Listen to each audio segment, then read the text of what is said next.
Hello, good morning students. Please subscribe the channel, drop a like, share and comment. Today's transcription number 493 of Sir Kailash Chandra's volume number 23 on the speed of 120 words per minute. Start. Mr. Chairman, the resolution under discussion raises a very important matter which merits careful consideration on the part of honorable members of this House and of the government. Questions will be asked and have been asked as to where is the necessity of nationalizing commercial banks. What is wrong with our banks today? Banks accept deposits from the poor as well as the rich. They support and enrich the economic activities of the nation. And what is wrong with them? Some time ago, there was a series of bank failures in West Bengal, culminating in the failure of the Lakshmi Bank and the Birla Bank.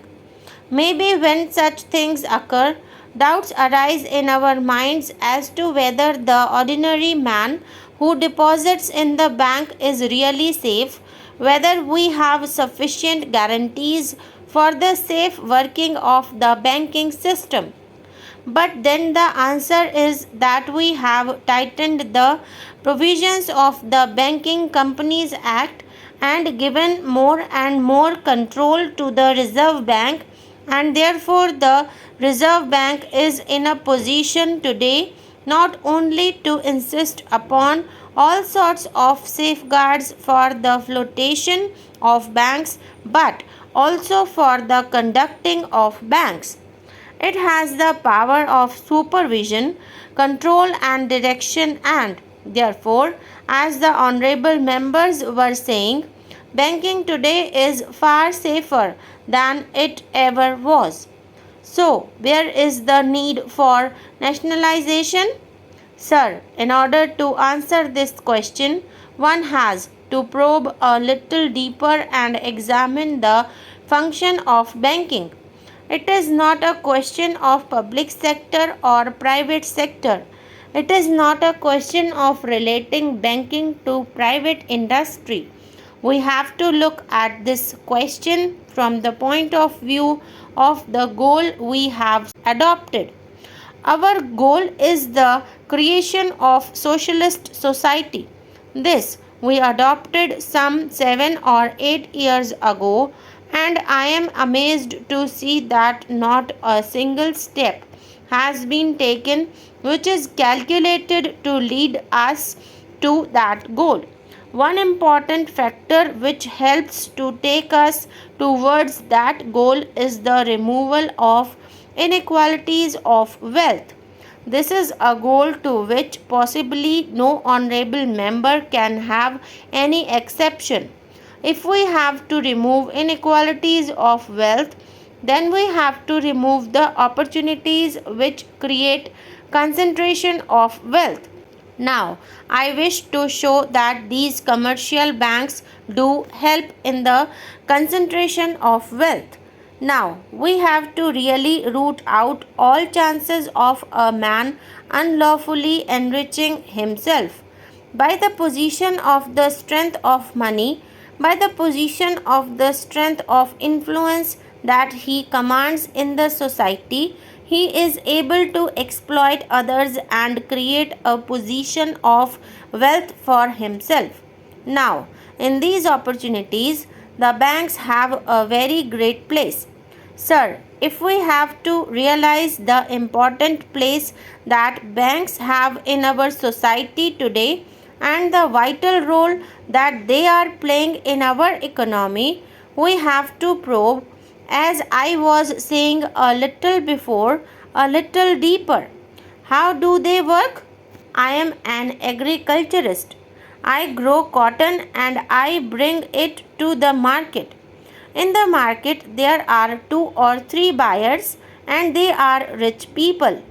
Any number of people are willing to buy, but they have no money to buy that.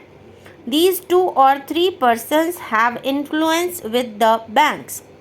They get any amount of loan from the banks or overdraft.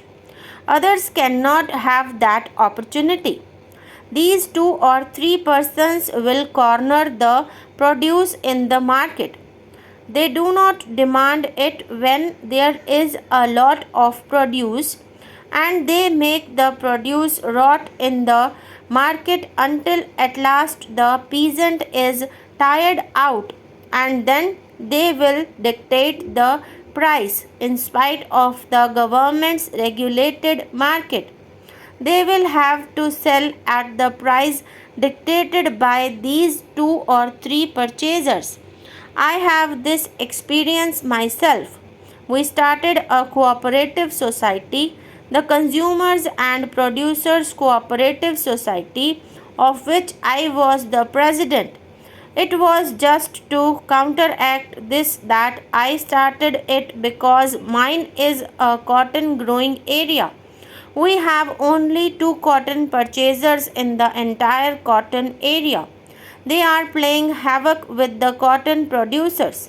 But what are our resources? How can a cooperative society raise enough funds to buy one day's produce, one day's supply in the market? No banks lend me because I have no security to offer and I have no influence with them.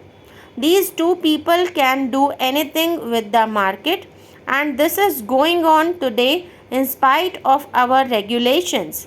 What I say with regard to cotton applies with regard to oil seeds. It applies with regard to every commodity that comes to the market.